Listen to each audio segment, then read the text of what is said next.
Então imagina, né? Aqui, ó, todo é um contexto de fé, porque eu só vou pôr para fora aquilo que eu carrego no meu coração. Então eu vejo muitas mulheres espiritual ao, mas quando na vida prática, natural, elas estão caminhando, é tanta ó dia, ó vida.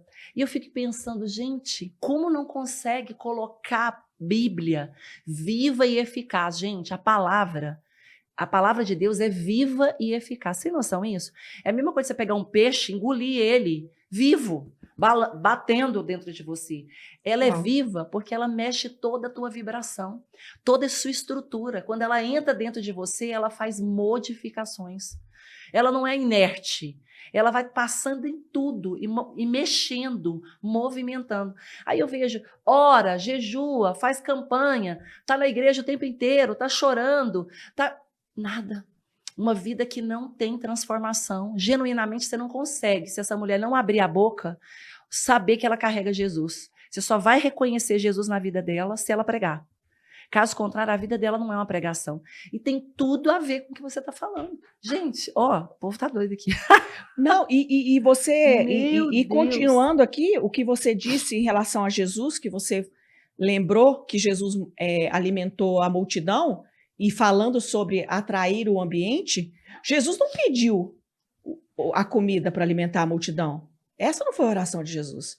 Ele não falou, Deus, eu não tenho, providencia, Pai. Não, ele agradeceu Deu o que graça. ele tinha. Só que, olha, um detalhe, o que ele tinha não dava. Você agradece o que você tem e não dá?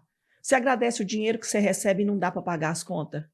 Jesus agradeceu o que ele tinha e não dava, e isso multiplicou. Então eu volto a reafirmar aquilo que eu falei no começo, que Deus plantou no meu coração. A gratidão, ela atrai a prosperidade. Nós pedimos para escolher, mas o que atrai a prosperidade é a gratidão.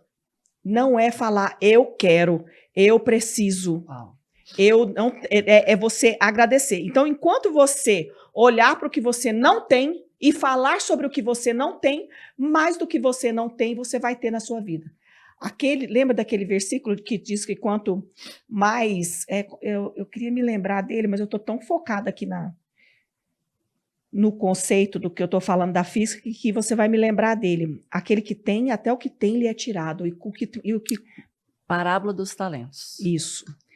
Aquele que tem, até o que não tem, te será tirado. E o que tem, quanto multiplicado. mais tem, será multiplicado. Aí você fala, poxa, eu vejo pessoas tendo tão pouco e elas ainda perdem o que tem, Deus é injusto. Não. Não.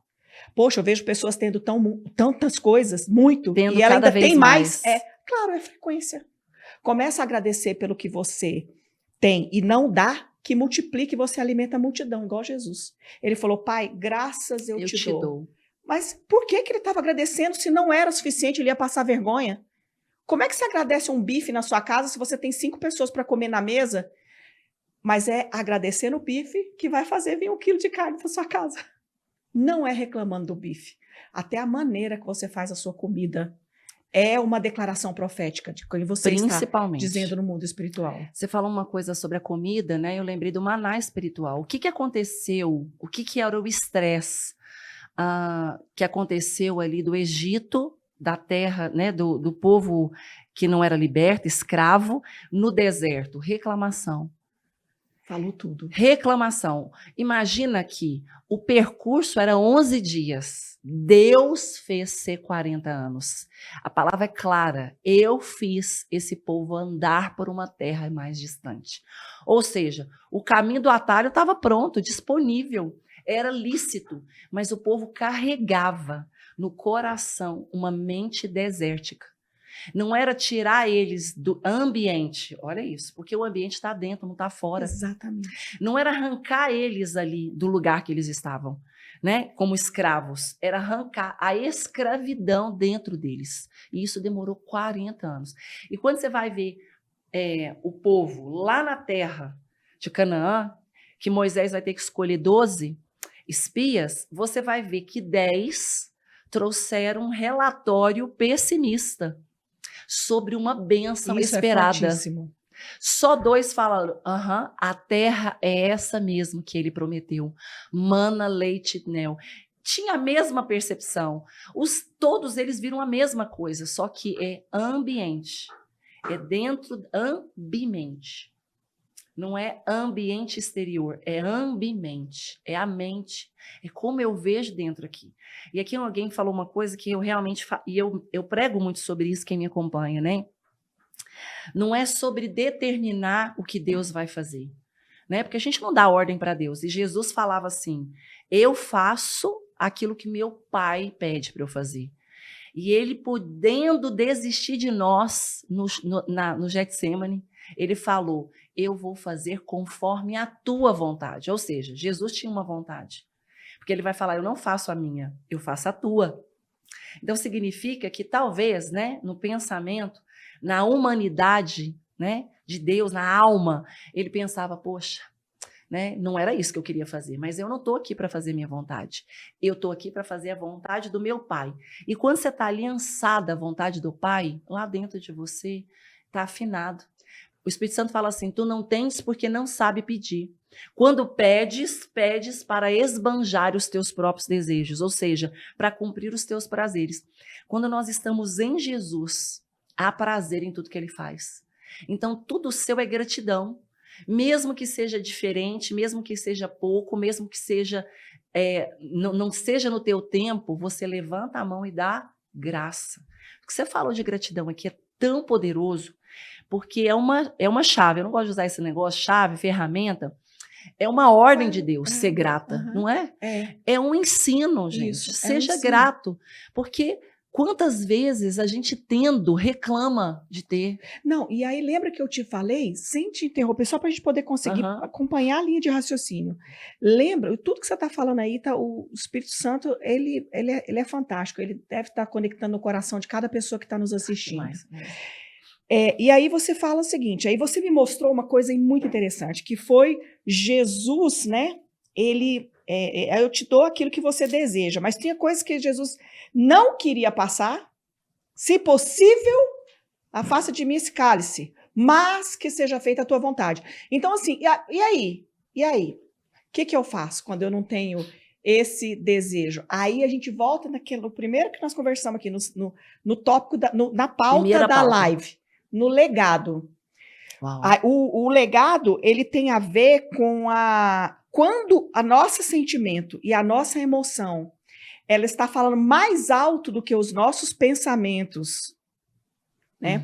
Porque eu penso que eu quero ir para um lugar, estou tendo atitudes em relação a isso, mas eu não tenho vontade, eu não quero ir para essa cruz, eu não quero passar por isso. A gente lembra do senso de propósito.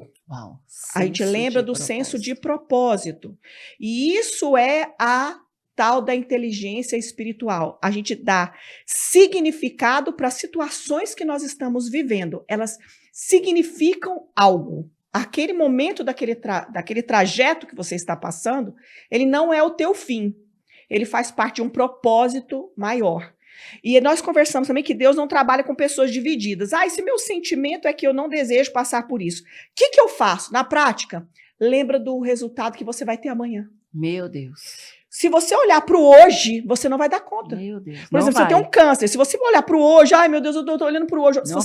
Você não vai dar conta. Você tem que pensar no senso de propósito. Eu estou evoluindo em Deus, eu estou crescendo em Deus. Essa situação vai me levar a deixar um legado para outras mulheres, para que elas possam ver tudo o que eu tenho passado, tudo o que eu passei de uma forma especial. Falando a respeito da cura, já que a gente, sem querer, entrou no tópico, né? Aí, por exemplo, Ludmila Feber. Ludmila Feber teve câncer. Aí o povo, Deus vai curar, né? Às vezes eu fico assim, sabe? Eu posso confessar para você, eu posso estar enganada, Carla, mas eu fico muito... Assim, eu acho muito humano e carnal você chegar em todo mundo que está doente e falar que ele vai ser curado. Por favor, fale isso.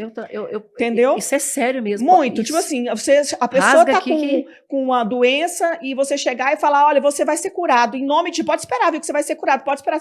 Olha, eu conheço gente que ficou arrasado porque não foi, e esqueceu de Deus e blasfemou contra Deus antes de morrer porque não conseguiu a cura. E a gente sabe que tem doenças na Bíblia que não vêm para a morte. falando de legado e senso de propósito, Uau. e tudo que nós estamos conversando aqui.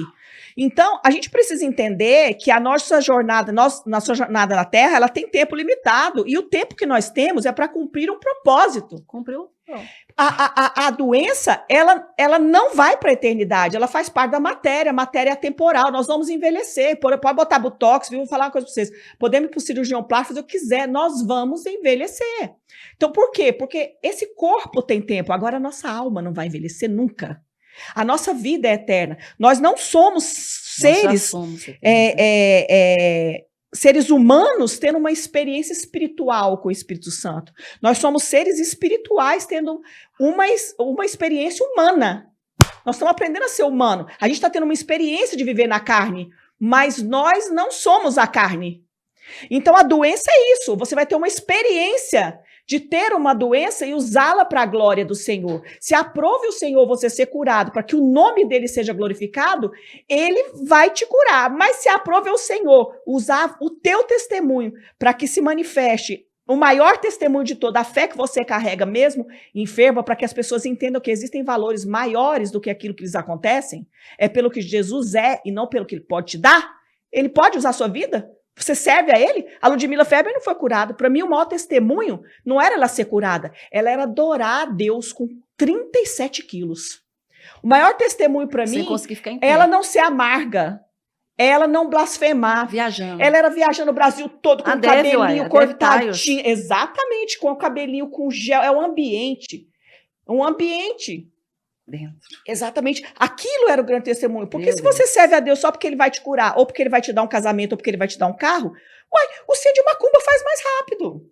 Meu Deus. Né? Diz que lá é 3 dias, amarração, não sei o quê. Então, assim, agora com Deus, não. É legado. Não existe legado com Satanás. O legado só é em Deus.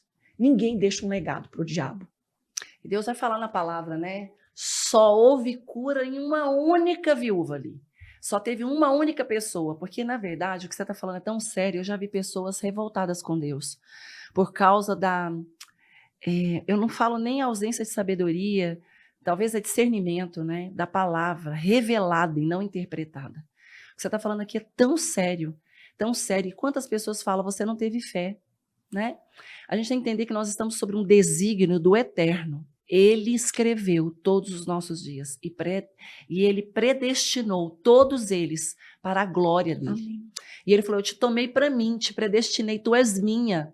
Então, sobre esse governo, nós precisamos entender. Você falou aqui é tão tremendo, porque eu já vi muita gente decepcionada. E você sabe que elas se sentem esquecidas quando, na verdade, são privilegiadas?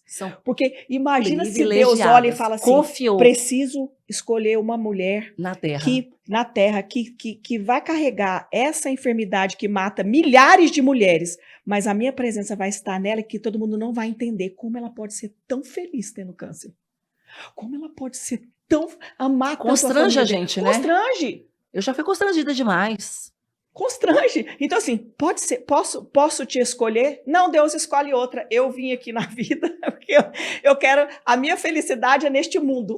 Não, a nossa felicidade não é neste mundo. Neste mundo é o nosso propósito. Pronto. A felicidade deste mundo é para o povo do mundo. Se você vê as coisas dando certo para eles, não se preocupa. É a única etapa na vida deles que eles vão conhecer o céu e o único inferno que você vai conhecer na sua vida é o que você também está vivendo hoje. Na Terra. Ele escolheu viver o céu dele aqui, ele vai ter o céu dele aqui. Então, se a gente bota senso de significado e propósito, a gente deixa um legado. E a gente mantém a atmosfera do milagre. E aí é só Deus, porque só ele faz você adorá-lo na escassez.